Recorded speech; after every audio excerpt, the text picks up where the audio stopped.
Waalaikumsalam warahmatullahi wabarakatuh. There's such a lot of children now and grandchildren. So I don't know how Abie copes with all the names. So, I thought, what must I now say about Abie? And I don't talk much to Abie because when I go and visit, Auntie Kubra, my Kubra talks to me all the time, and Abie just listens. But I thought, when I meet people that are in their 90s, I always ask them, what is the formula? And then they just smile at me and then they walk away and they say, no, alhamdulillah, they don't say anything. But I've observed Abie now for a long time. And I think that there is a formula that we can look at.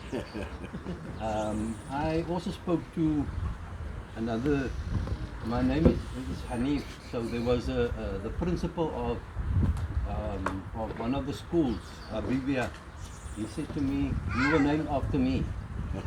So I said, no, why did my grandfather name me after you? She said, no, because, I've got a good reputation as a principal and I'm a good person. And I said, now what is your formula?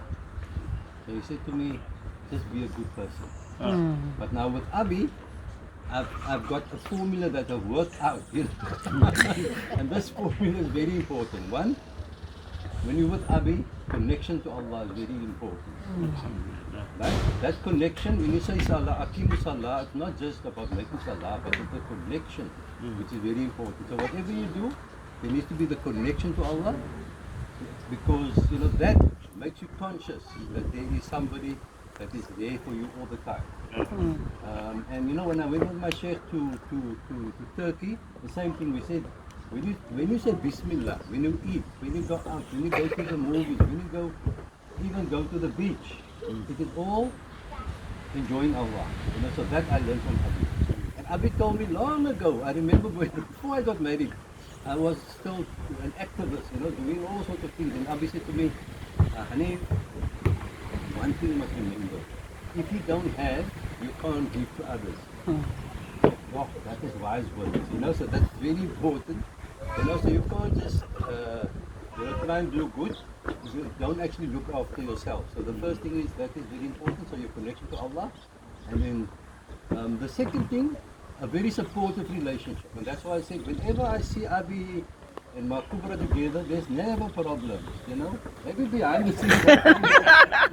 But Abie always smiles, Abie always, I've never seen Abie actually lose his cool, so that's a wonderful thing for me. I'm also very cool. Sometimes you lose your cool, and then people must be very afraid, because then when you lose your cool, then it's the worst thing ever.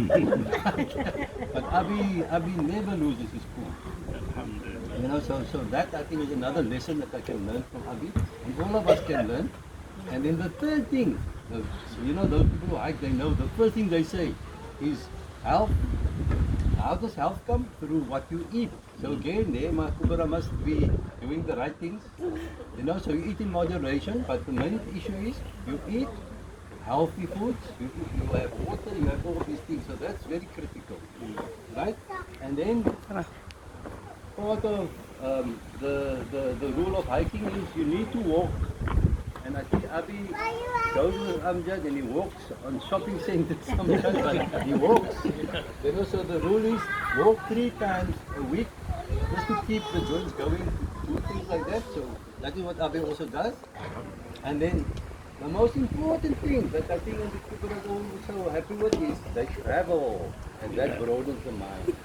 So the broadening of the mind is very important. It's no use you just stay in one place. Because if you stay in one place, you get a very narrow perspective. Yeah, Abie's got a very broad perspective. I know he's got contacts everywhere. One day he phones Egypt. He's got a lady there. I don't know how Kubra copes with all this, Young ladies looking after Abie. I know about the one in Egypt. And then I know Saudi Arabia is the family. And then they also go to Turkey, So one day I got a call from Auntie Kubra. I'm like,